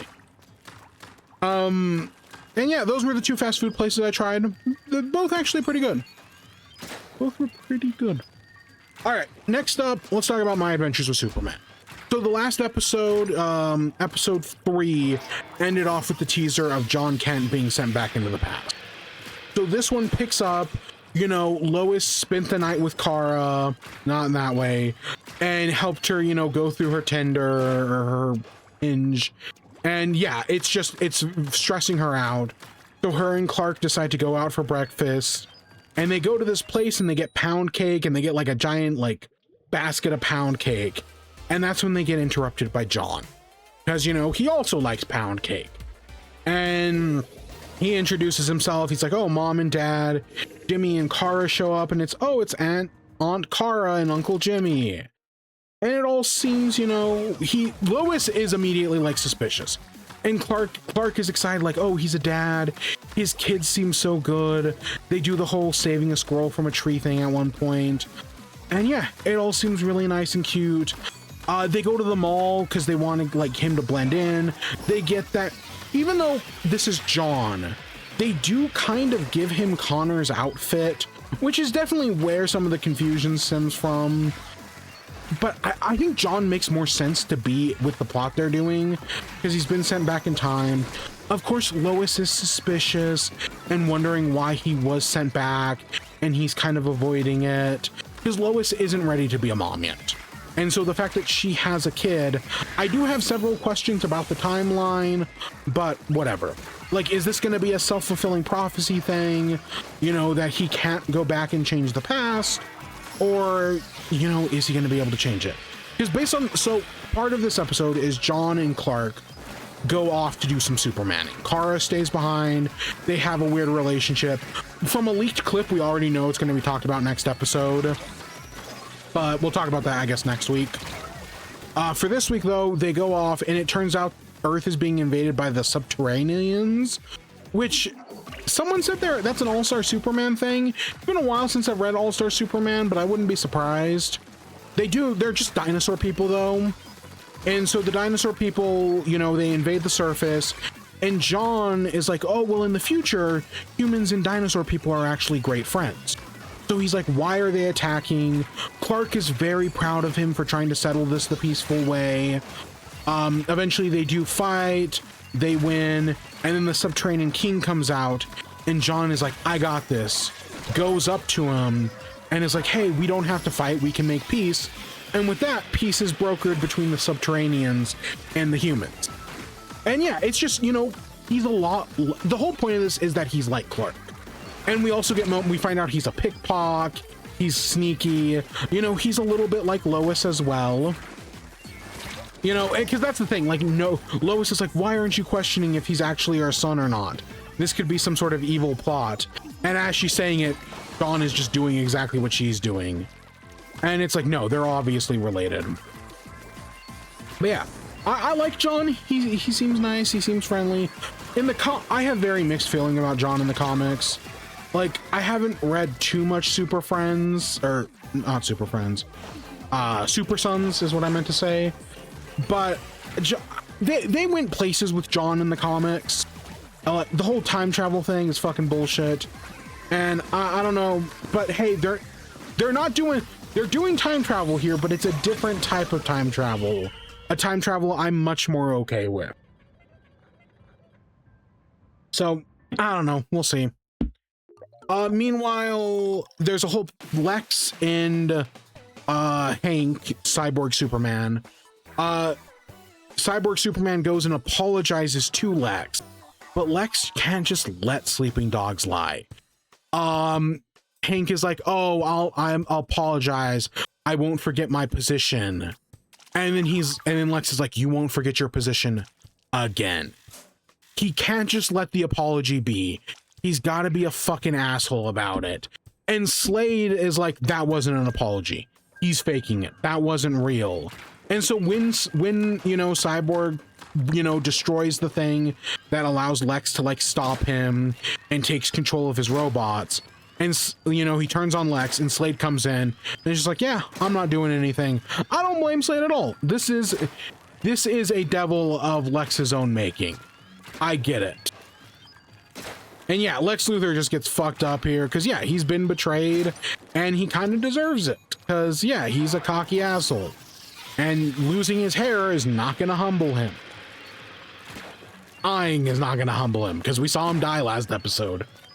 But no, so Cyborg Superman goes and attacks Metropolis, and that's where the episode ends with Clark and Kara going off to confront him, while John tells Lois that he was sent back in time to prevent this because both Clark and Lois die. They're killed by Cyborg Superman. Of course, John hasn't been born yet, so clearly, even though the next episode is called The Death of Superman, it might just be the death of Superman and not Clark Kent. I think that's where they're going with this, is that Superman is no more, but Clark Kent is still around, which explains why they have kids. And then maybe at a later point, Clark died. Because, yeah, John says that Clark and Lois do die. We know from the leak of the next episode that John was raised by Kara after their death. But yeah, overall, I think it's a good episode. It's got, you know, it's got all the same things that the show constantly has. But I like the John and Kara stuff, or the John stuff. I think he works great. He foils off of Clark really well. I do, though, definitely agree with Lois of like, hey, why were you sent here? And like, they all are just kind of avoiding the question. And it's like, no, this is important. But overall, good episode. Let's talk about something less good. So, okay, so Monster High, this movie, I had heard of this before, you know, I know these were like dolls a decade ago. I know it's like a My Little Pony thing where they've had like multiple generations. So why would I give a shit about this? Well, it starts with TikTok. So there are these TikTokers who review character design. I feel like one of the most obvious ones is TB Skyen, who reviews a bunch of characters, reviews a bunch of Pokemon. There's this one guy I follow who's been reviewing every Pokemon. Like, he started Gen 7 today. There's a woman I follow who reviews all the Disney princesses and their outfits. And I recently ended up on someone's TikTok where they've been reviewing every Monster High character. All the character designs from the different generations. And so when I was just scrolling looking for something to watch, I was on Paramount Plus because I have Paramount Plus for some stupid fucking reason. And I see the Monster High movie and I'm like, you know what? Fuck it. Let's watch this. It's like an hour and a half. Sure, I can give up an hour and a half. It took me like 3 hours to watch. You know, I kept pausing it. I had other shit to do. I did watch it. If it wasn't for the fact that this comes from an already existing franchise, I would assume that this is Nickelodeon's attempt to do zombie. That Nickelodeon saw how successful Disney's Zombies was and was like, yeah, we can do that. In fact, we can do zombies and werewolves and vampires and Frankensteins. We'll do all of it. Because that's what these movies do feel like. And I'm pretty sure the Zombies movies aired first. I didn't love, again, this is a movie made for, you know, young teenage girls. I did not love it, but I didn't hate it either. I liked the character. Okay, Claudine's kind of whatever. So the basic plot is that Claudine, her mother's a monster and a werewolf, and her father is a human. And so she's lived in the human world her whole life, but never felt like she belonged. And finally she gets accepted to Monster High, a place where all the monsters go. However, she can't reveal she's human, because humans and monsters have been at war for hundreds of thousands of years. And so that's the basic setup. Of course, you know, she's got a human form in a monster form, but it's weird that she's in her monster form by default. Like, you know, the whole werewolf thing where like werewolves, you know, when they see the moon, they can, you know, turn into a werewolf. You would expect it to be like that here, but it's not. Instead, she can just turn into a human at will. She doesn't have control over it at first, but it's complicated. So like, I get what they were going for, but it's kind of weird how they do it. Along the way, she makes friends. You get Frankie Stein, who they non-binary, which I did like, but also they're kind of my favorite. They're very much a, hey, I was born yesterday kind of character. You know, supercomputer. They've got all this knowledge in them, and they're just happy to be there, happy to make friends. I really liked Frankie. I'd say Frankie was my favorite. Draculaura, daughter of Dracula, I didn't really care for her at first. She's very hostile towards everybody. Eventually you find out, oh, she practices witchcraft, and witchcraft is like illegal, and witches and vampires have been at war for like thousands of years. So that's why she's so afraid of everybody, specifically her dad, finding out. So I was like, I get it. And once she did actually like join the crew, once they all find out about each other's secret, I was like, oh, okay, you know, I like her more. So yeah, the main plot is that basically there's something going wrong in the school, and all like the teachers are telling her that it's because there must be a human hidden amongst them, that only those with monster hearts, whatever the fuck that means, can attend the school. So she finds out from one of the teachers that there used to be this guy, Hyde, who was a monster, but he was also half human, and he was making a potion to become fully a monster. And so she, Frankie, and Draculaura work together to find this potion. The teacher who tells them this, like Cosmos or something, I was like, oh, he's evil.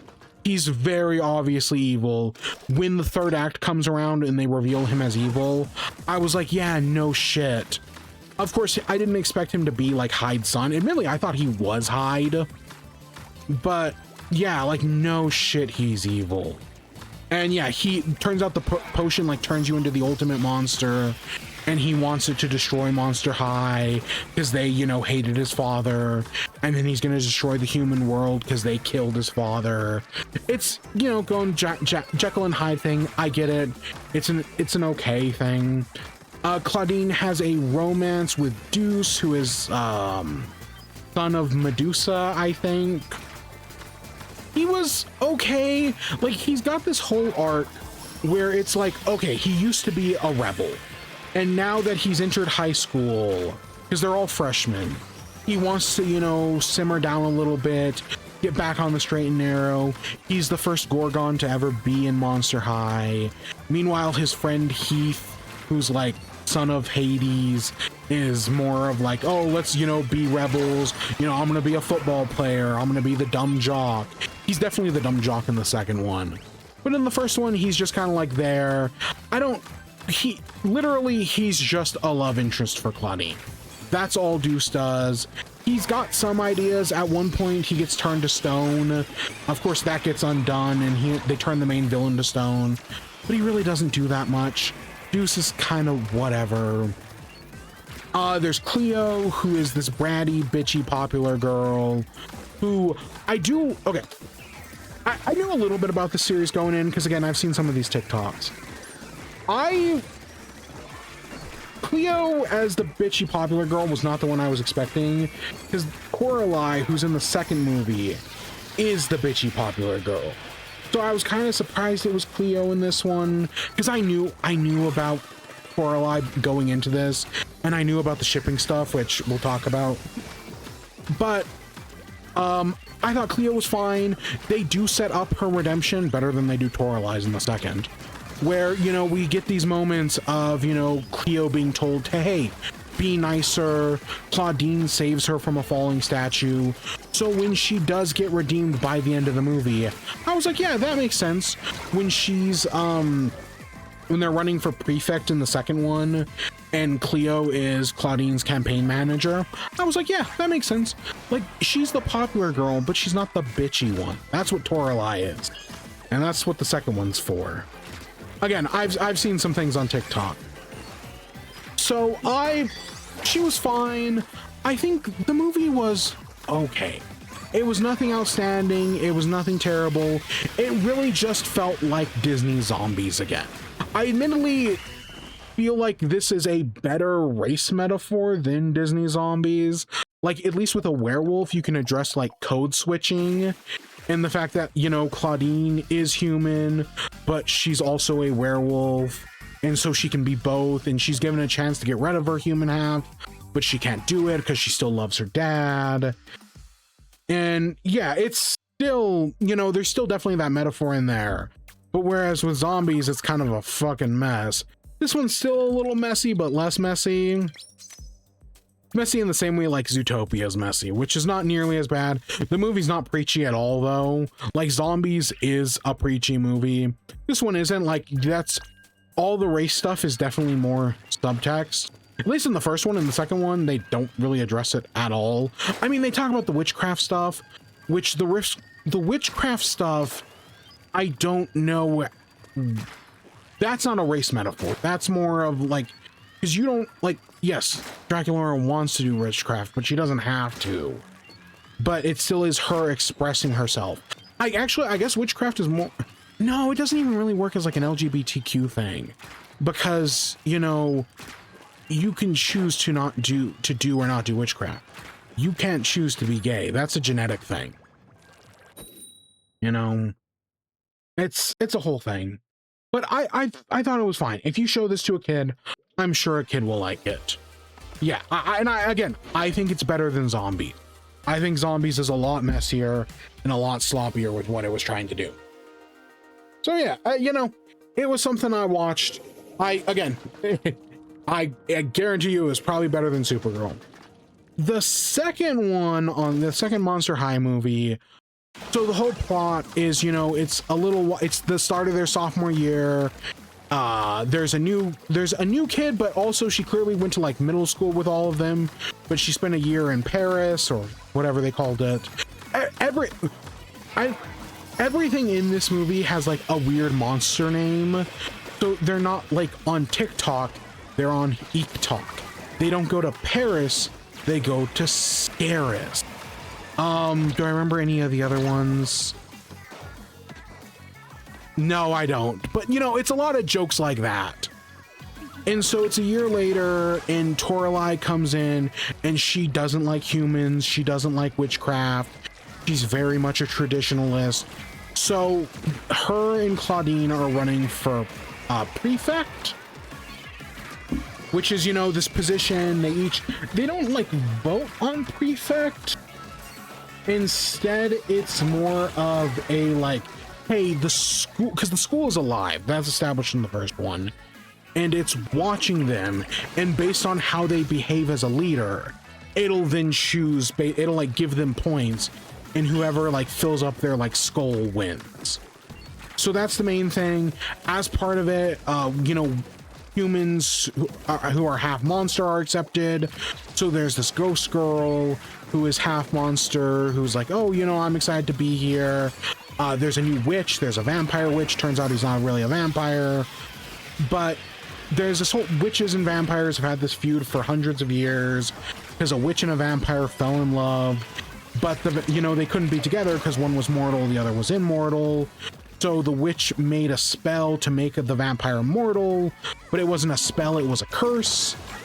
And so this witch has infiltrated the school to try to befriend Draculaura in order to end the war. And the moment you met this guy's mom, who was like the queen witch, I was like, oh, she's evil. She's just using Draculaura to cast the curse. And that's exactly what's going on. Because the curse can only be cast by a vampire. So obviously, I figured where that was going almost immediately. Because Draculaura, after witchcraft gets banned, because someone tries to kidnap her, they bring in, you know, Draculaura runs away with this guy to try to end the feud. Oh, these movies are musicals. I didn't even mention that with the first one. Kind of like, again, these remind me a lot of the Zombies movie. And kind of like the Zombies movies, they're musical.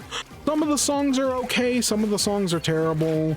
You know, it's really just kind of a mixed bag. I do think the songs in the first one were better than the songs in the second one. But it's kind of a mess. Things I did and didn't like.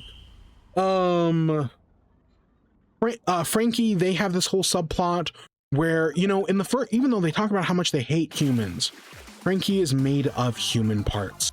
You know, she's got like Shakespeare's kidney and fucking George Washington's teeth or some shit like that. She's made up of a bunch of famous humans. And in the second one, you know, they've got electricity powers and they're now more monster because they worry that they weren't strong enough, that they didn't fit in as well. So a big part of this is them trying to fit in. I'll give the second one credit that it gives the side characters more to do, because at one point, so Draculaura runs away to the human world, and Claudine, who can, you know, turn into a human, sneaks in after her. But I was kind of like, when Claudine leaves on her own, I was kind of like, really? Nobody else is going with her? I was kind of disappointed. And then no, surprise, surprise, they all Heath, Deuce, and Frankie sneak out to follow her. And I was like, good. I'm glad they do that. They bring back Claudine's dad, who's like a cybersecurity expert. They break in. We get this whole dramatic song between Frankie and Draculaura and Claudine about like, oh, well, if Draculaura stays behind, you know, she'll never be allowed back in Monster High. Even though I don't know when they say that. I know she's abandoning her dad, but other than that, you know, she's trying to bring peace. And so we get this whole dramatic thing. They head back. The election's still going on. Claudine is losing. But then when they find out that the Witch Queen is evil, they all go back for her. Lorelei joins in because, again, they make it sound like she was dealing with these witches in Scaris as they were looking for that death curse. Eventually it escalates.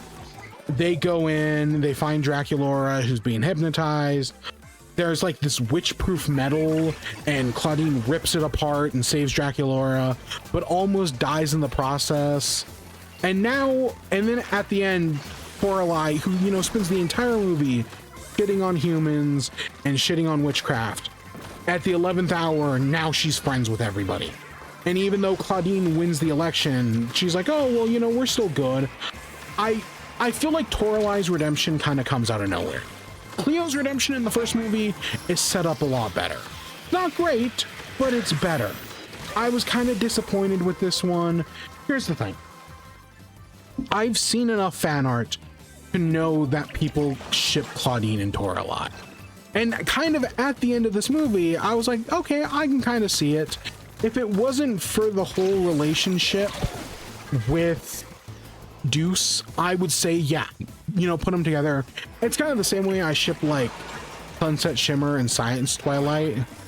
You know, I see it. I see what people are talking about. Lorelei does kind of remind me of Sunset Shimmer, but Sunset Shimmer gets a much better villain redemption, and I like the character a lot more. So yeah, overall, I was not too impressed. It was okay. But I think the first movie was better. You know, this one has its advantages. Again, I like that they give the characters more to do, because you're at Monster High, and in the first movie we really only get like 4 or 5 of the monsters. And this one, no, we see a little bit more. Admittedly, all the monsters are just humans in different colors, which, yeah, it's a live action movie. You know, they all have to be ready to break out and dance at any moment, so I get it. But yeah, it's again, it's like the zombies movies. If you show them to your kid, I mean, there are better things, but there are also far worse. Like, God, you could be taking your kid to go see the new Moana movie, which I will not be watching, mainly because I don't want to give Disney my money. Fuck that. I'm not giving Disney my money. But yeah, I thought it was whatever. Like, okay, that's a movie that exists. Sure. I don't know. Because the first one ends with a cliffhanger for the second one. The second one ends with a cliffhanger for the third one, but there isn't a third one. So I Googled it, and turns out they had started production of a third one. They wrote a script, they brought back in the cast, and then Paramount canceled it. So there's no third one, but there's a TV show. I did see that there was a TV show. I'm not going to watch it. I'll watch these movies because they're like an hour and a half each. I'm not going to watch a TV show. But yeah. All right. I guess that's where we end off for today. We did okay. You know, we made some rank progress. I'm happy with that. All right. So I guess that takes us to the outro. So what's the plan for the future? Some things I'm thinking about. Again, we got to do Supergirl at some point. Next week, we do have Christopher Nolan's Odyssey. I am very excited for that. I know a lot of people are, you know, oh, well, it's not, you know, it's not super accurate to the book. The costumes aren't accurate to the Mycenaean period. Blah, blah, blah. I don't give a shit. Listen, it's the same thing, like, people always bitch and moan about, like, the accuracy of the Percy Jackson books. At the end of the day, is the story good? Is it well done? Does, you know, is this, like, yes, accuracy matters in adaptation, but also, do you tell a good story? Because people are willing to forgive a lot if you're telling a good story. And this is Christopher Nolan. I think it's gonna be a good story. Accuracy be damned. I really don't think it matters. I feel like some people just want this movie to fail because Christopher Nolan has just become so big that people have to root against him. But no, I'm gonna go see it. I'm excited. I'm excited for my adventures with Superman. And yeah, it was fun playing Splatoon tonight. I love it. Splatoon Raiders comes out in 2 weeks. We're not streaming it, but I'm excited to play it nevertheless. Yeah, overall, I'm having a good time. But that's where we're going to end off for today. And yeah, we'll be back to talk about that. Maybe, you know, finally all these big, major, industry-shattering gaming news. I don't want to say it's coming to an end, but maybe it's going to slow down. But yeah, no, Xbox is awful. PlayStation is awful. Steam is a victim of circumstance. Nintendo's got its own issues. Just try to do what you love. That's all you can say at the moment. So with that, I hope you all enjoyed. Stay tuned for more. Till next time, peace.